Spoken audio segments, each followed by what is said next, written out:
My name is Melissa Ziobro, and I am the Specialist Professor of Public History at Monmouth University in West Long Branch, New Jersey. Today is October 5th, 2021. We are here today with Suzanne Moore for an interview to augment the exhibit Monmouth County 9/11 and its Aftermath. This interview is being recorded with the permission of all participants. Suzanne, can you just confirm for me that you do indeed consent to the recording and that you understand this interview in full will live in the public domain? Yes. Thank you so much. Okay, so just to start, can you please tell us a little bit about when and where you were born and raised? I was born in Red Bank, New Jersey, and I grew up in Belford, and eventually my parents and I moved over to another part of Middletown Township right before 9/11 occurred, about a year beforehand. Okay, now just briefly tell us a little bit about your educational background. So I've gone to several different schools in my childhood. I originally started going from nursery school to kindergarten. I went to Mountain Hill in Atlantic Highlands. Then my parents were choosing between public or private, and they ended up going with private schools. And they sent me for the first 3 years at St. Agnes Elementary School in Atlantic Highlands. And then when it came to fourth grade, they switched me over to St. James in Red Bank. And from there, for high school, I had a few choices to make, and I ultimately went to Red Bank Catholic High School for the complete high school years. And then from there, I went to Monmouth University, where I got both my undergraduate and graduate degrees. And today you work as a historic interpreter, correct? Yes, I'm a park guide at Independence National Historical Park, which is a part of the National Park Service. Okay. So let's go back to the month of September 2001. You were living in Middletown, correct? Yes. And you were a student, right? Yep, at Red Bank Catholic. I had just started my junior year. Wow. So let's talk about that day. Was that going to be a quote unquote regular school day for you? Yeah, it should have just been a normal school day. I believe probably at this point it was really going to be our first real full week back, because what happens is, and at the time at Red Bank Catholic, you had to get used to, especially the freshmen, had to get used to the idea of how we rotated our schedules every day. Students are usually used to going periods 1 through 8, Monday through Friday. Well, our classes rotated depending upon what day it was. So Monday would be a 1 through 8 day. And then Tuesday, this is going to be complicated, and I can still rattle it off. Don't ask me how. It was 2, 3, 6, 4, 5, 8, 7, 1. So what was your second period class on Monday was your first period class on Tuesday. And then on Wednesday, for example, your second period class will be last on Wednesday, and it'll eventually rotate back up. So that way, when Friday rolls around and Friday's done, technically the next day, which would be Monday, would be 1 through 8 again.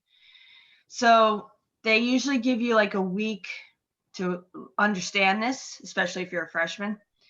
And then they just throw everybody into it the next week. So being a junior, I was already used to it. It was just a matter of remembering what this year's order of my classes were. And it also is a matter of figuring out where in the building you need to go, because there are 4 or 5 different floors.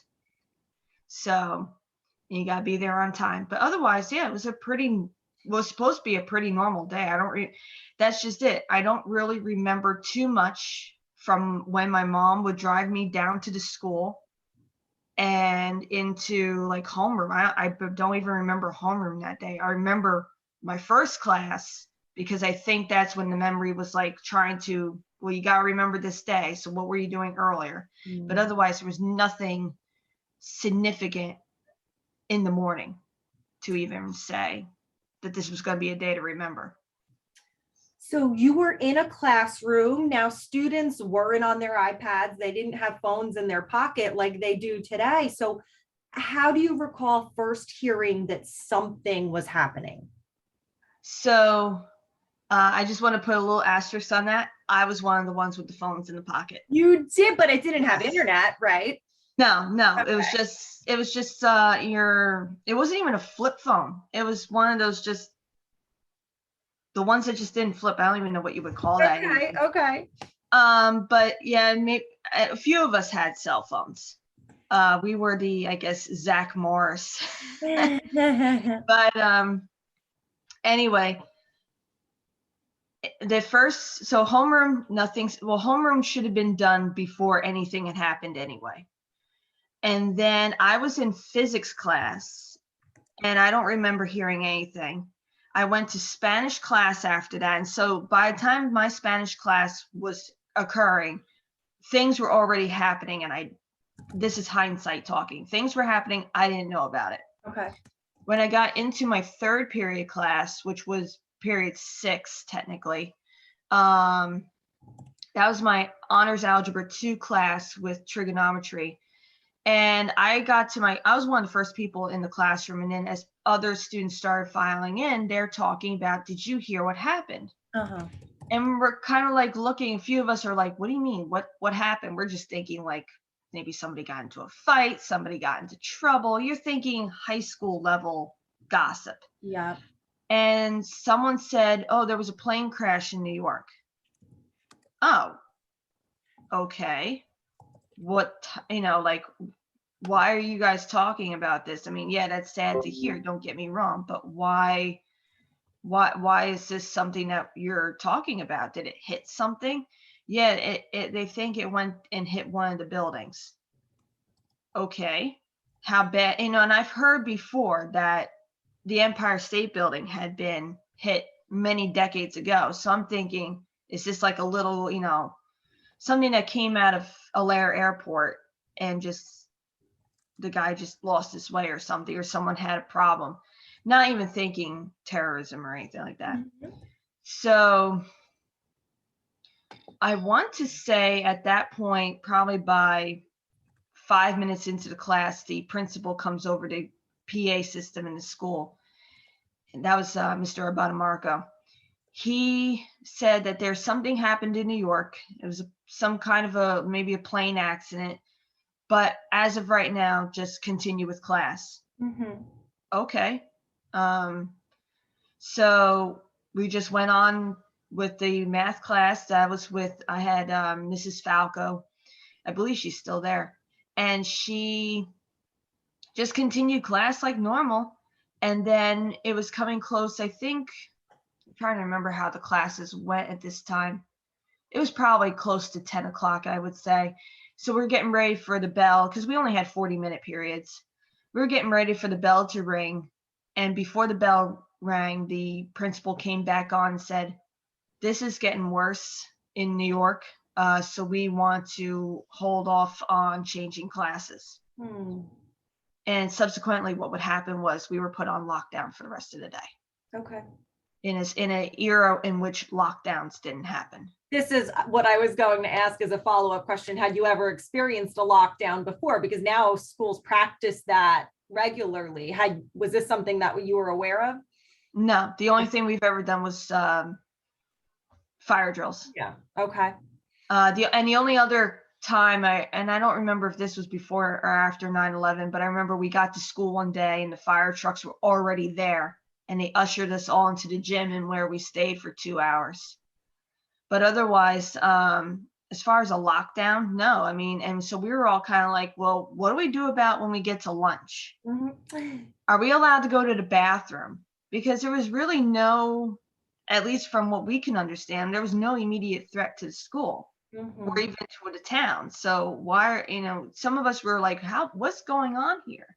Yeah. So we really had no idea. And also the teachers were being told to not turn on the televisions, because our classrooms were all equipped with TVs.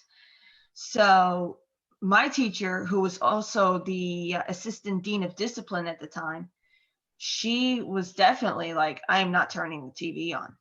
Oh, that's so interesting. So from what I heard, other teachers did. I don't know who. I wouldn't even say who, because I don't want them to get in trouble after all these years anyway.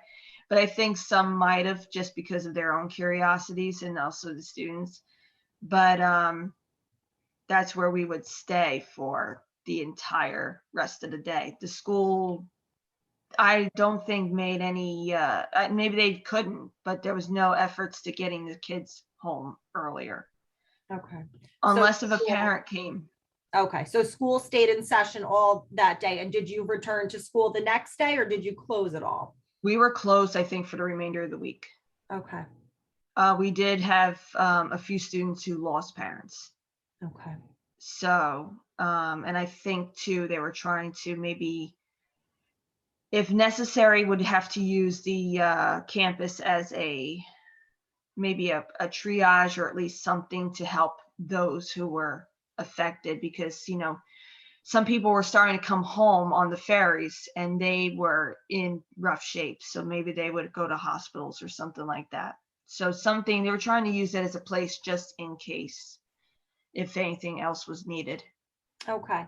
I don't believe we went to school for the rest of the week. Okay, so on the 11th, there comes a point where they just tell you to stop switching classes. They keep you safe in that classroom you're in. You stay till the end of the regular school day. Your dismissed is normal, and then your recollection is school is closed for the rest of the week. Yeah. Did you, Suzanne, know anyone who died in the attacks? I didn't know anyone personally, but I had seen, like, at sports games for the college, not college, excuse me, high school, in which one of my classmates' father had died. Oh, he was on the 100 and some odd floor of the second tower. So there were members of your school community impacted. Yes, and also his mom was the school nurse. Oh my goodness. So he wasn't in my class at the time that everything was going down, so I didn't see how news was broken to him or anything like that. But I don't remember how long afterwards. I don't know if it was in that week that we were shut down or if it happened like a month later. That part, I don't ever recall making note of when the date was. But the school, because it was a Catholic school, it's attached to St. James Church in Red Bank. They held a service for his father. At the time, nothing was found. It was just presumed. And so they did a memorial service, and his older brother had graduated about 2 years ahead of us. And he was going to Fairleigh Dickinson University, and he was on the basketball team. I think there was not a dry eye in the church when the older brother showed up, and behind him was the entire FDU basketball team. Suzanne, do you remember the family's last name? Hemscott. Okay. Now, this is interesting, Suzanne, because you're the first person I'm interviewing for the project who was a teen at the time. Do you think you or your peers, now, of course, you can't speak for all teens, but I'm just asking your opinion. Do you think your peers could grasp the impact of what had happened? At the time, I'm just trying to think of the students who were in the classroom with me. There were some of us who were kind of like, what's going on? And, I was one like, why can't we turn the TV on? So there were a few of us who were just like, if we can't watch TV, there's got to be other things we can do. So we entertained ourselves with games. Our teacher, even though she was the assistant dean of discipline, she wasn't as strict once you were in her class. She treated you differently from then when you're out in the hallway. If your skirt was, for example, too short in the classroom, she kind of turned a blind eye. But when you were out in the hallway, then that's when you would get the notice. But so she was like, something, I'm not going to teach for the rest of the day, because she doesn't know what's going on. Her mind's elsewhere. So she's just like, as long as you keep quiet, you guys can turn the desks any way you want, talk amongst yourselves, just don't cause a disruption. So we were allowed to do that. We were allowed to do homework. We were allowed to talk amongst ourselves, So I remember one incident where a couple of us had turned our desks into groups, and we were just sitting there talking. And now remember, I said we had our cell phones. So she turned a blind eye to us using our cell phones a little bit. And even though she kind of would give us that little bit of an eye, but if she caught you, you didn't really get yelled at because we were all trying to get information. So I had called and asked my mom, but I could talk about that in a bit, but I'm trying to answer your question. But one of my students, I'm talking like a teacher here, one of my classmates, he called home and he talked to his grandmother. Grandma is from a different generation. And so she used some words that aren't exactly fit to print about what was being said on the news. Because after two planes hit, people were starting to realize this is not an accident. This is intentional. And she used some words to describe who would become number one suspect. And we were sitting, and the thing is, she couldn't remember his name. And then my classmate couldn't remember the guy's name. And I'm sitting there, and my parents always had me watching the news during dinner time with them. So the name to me came up pretty quickly. I was like, are they talking about this guy? And I mentioned his name. And they're like, oh, I don't know. Turns out I was right. And, but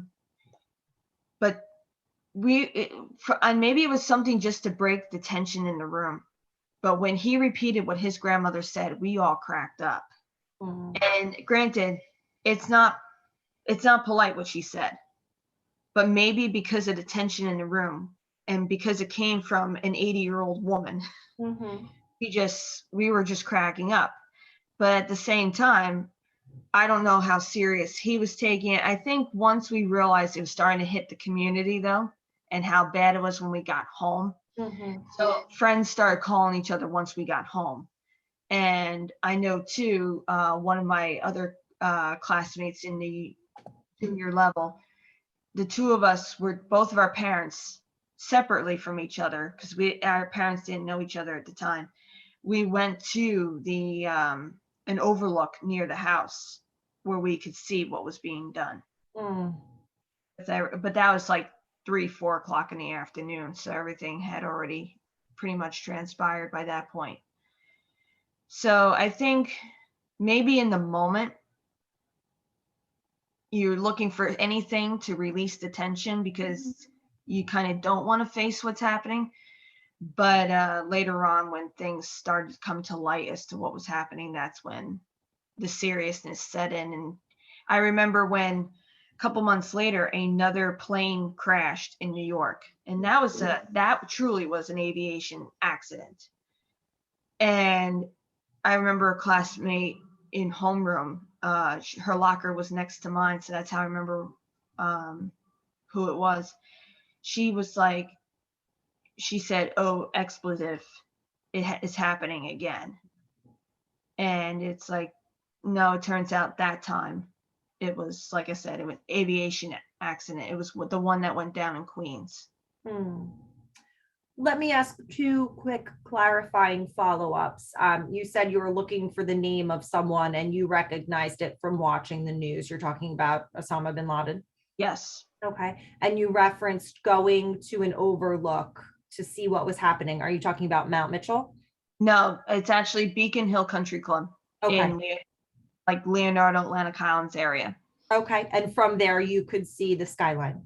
Oh yeah, because that overlook is actually that's one I always take people from out of town to. Like for example, my boyfriend's from Ohio, so I took him there because you can see Staten Island, you can see Manhattan in front of you, you can see the Sandy Hook Peninsula coming up, you can see Earl, and it just gives you a whole encompassing view of Sandy Hook Bay, Raritan Bay, Lower New York Harbor, all in one picturesque view.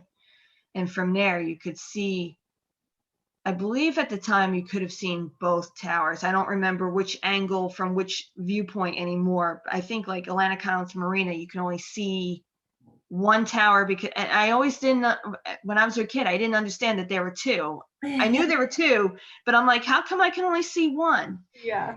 But it was just my mom was like, that's the way it is from this viewpoint. Trust me, they're both standing there.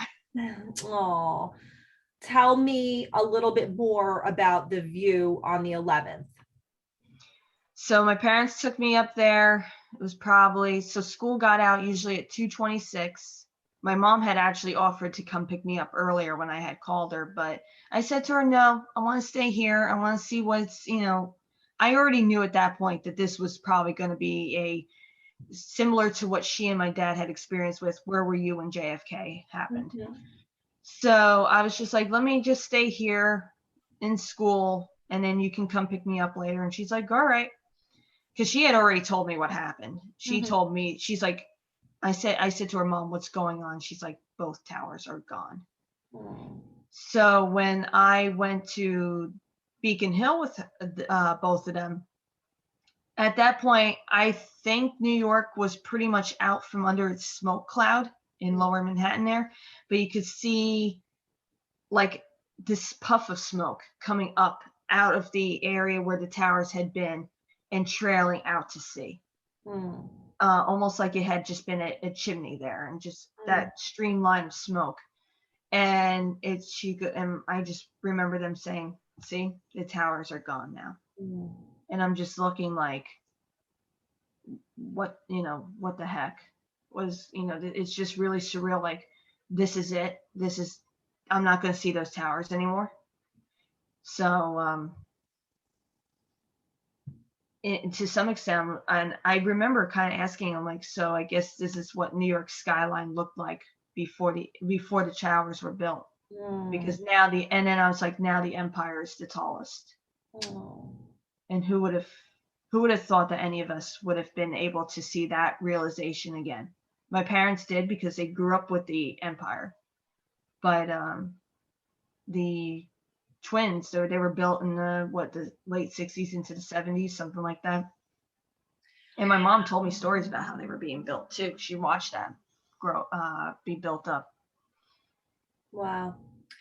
When you went back to school, you referenced that the whole school community went to St. James for the one memorial service. Do you recall if anything else was different at school? Did they have any counseling services, anything different, or did you just kind of eventually just start back up like normal?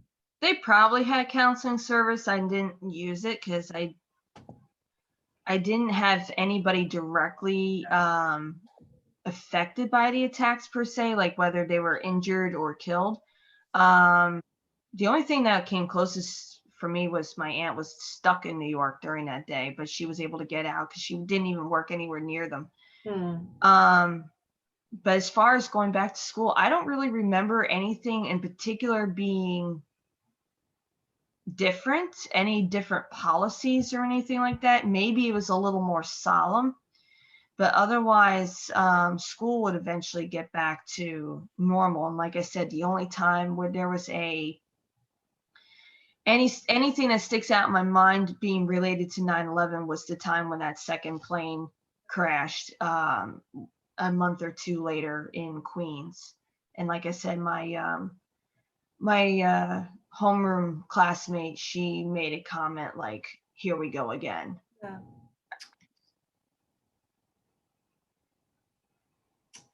I'm trying to think of how best to phrase the next question.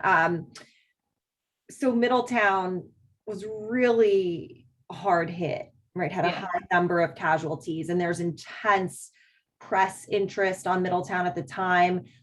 Gail Sheehy winds up writing a book, Middletown, USA. Did you, though, as a child, understand that Middletown had been particularly impacted? I think to some extent I had, because I know my mom had picked up that book and read it. There was another for Flight 93. I believe his name was Todd Beamer or some, I'm not exactly sure on the last name, but there was the talk about him and his heroic actions with the Let's Roll. I just, because we get New York news up where I live, you just saw that constantly on the news every day. I don't know if it focused on Middletown. I'm sure there did some segments where it was talking about that, But I think for me, just the idea of not being able to see those towers anymore was what affected me personally.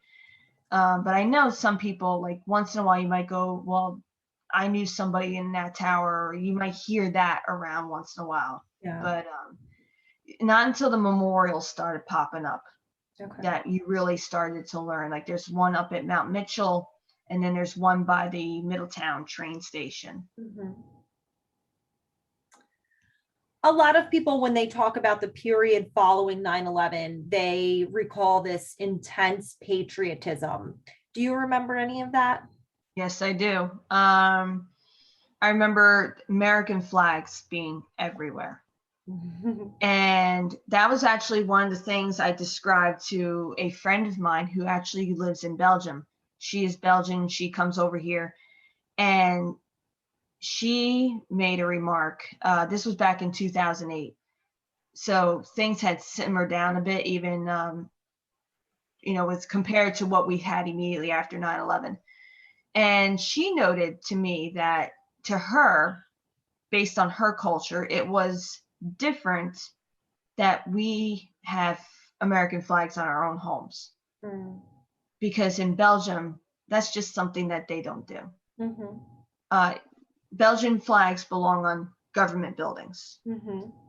And to her, that's how it should be across the board. But I said here, it's a little different. We put American flags on everything, even if it goes against the flag code, we still sometimes do it. So I said to her, if you think you're seeing a lot of American flags today, and this was in September of 2008, so she actually just came over right after the anniversary of that year.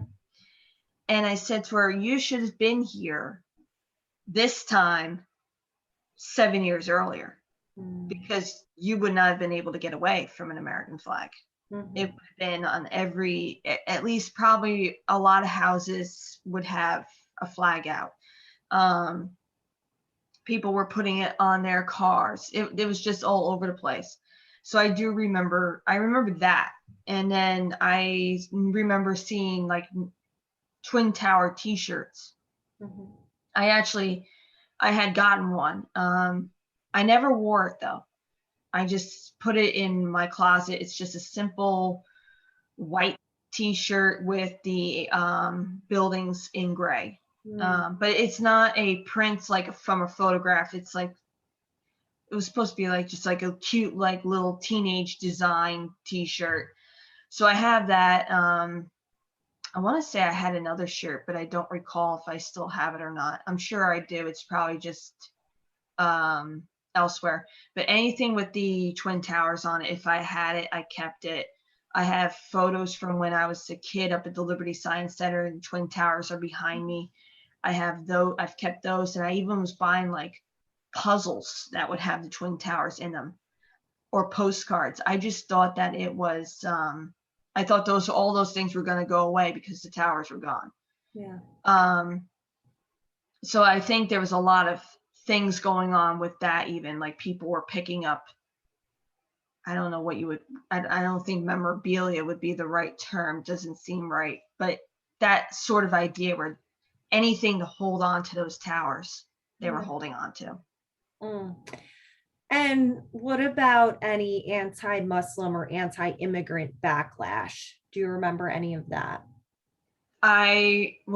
The one comment that was made by like I mentioned when we were talking in class that day, that was falling along those lines. Yeah.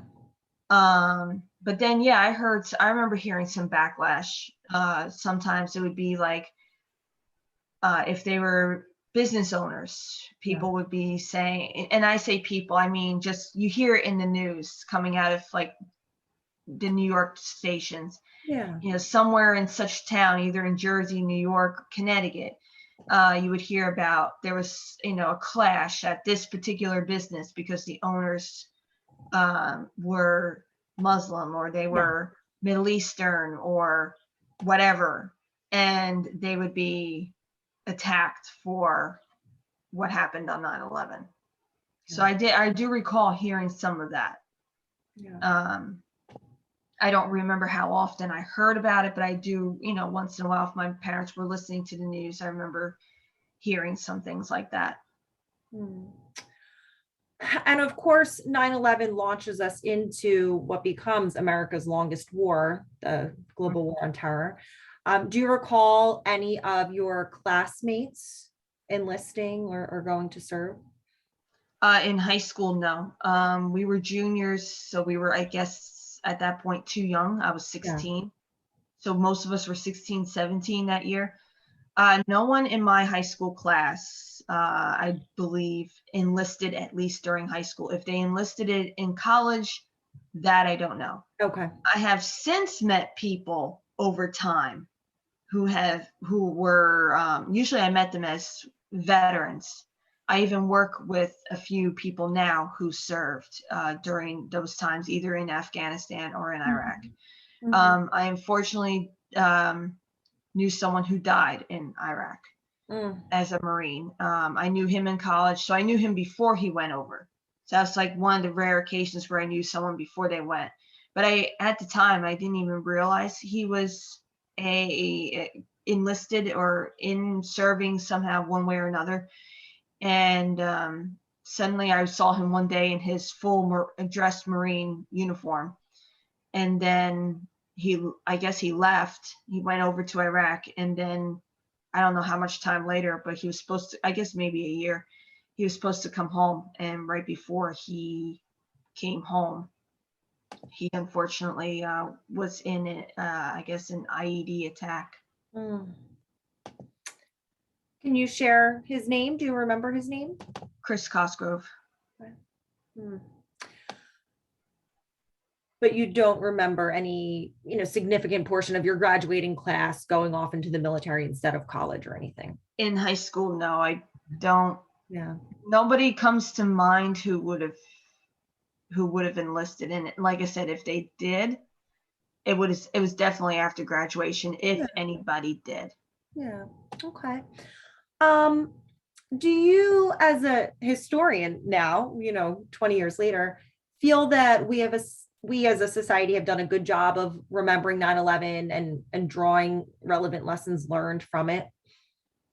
It's hard to say right now because I haven't seen, for example, the 9/11 museum up in New York. You So haven't. I'm so have not. surprised. I have not gone to see it. I've been to, so when I went up there, I forget what year it was. I even went back up there to see it because for a long time it was all like you couldn't go anywhere near it. Probably when did it? I want to say maybe close to 08 by the time I went and actually saw it. I started going into New York again a couple of years afterwards, probably sometime in college. I'm just trying to think. Because I know like in 06, I went to a Broadway play. Mm-hmm. And that was through a college student activities board thing. But that kept everything up to, Midtown Manhattan. Mm-hmm. Probably, I know definitely in 08, I was more in the area, and that's when we got to see some of the things down there because I was interning at a museum that was down there, and that they were greatly affected by what happened on 9/11. So they took us over to, that was probably the first time I was near there, now that I'm thinking about it. They took us over on the south side of the site, and they took us into what would be the precursor to the 9/11 Memorial Museum, where they had a couple of small artifacts on display, but they also had a huge wall that was all about the missing posters of the people that still have not yet been found. And that's when I found my classmate's father's picture on there. Mm-hmm.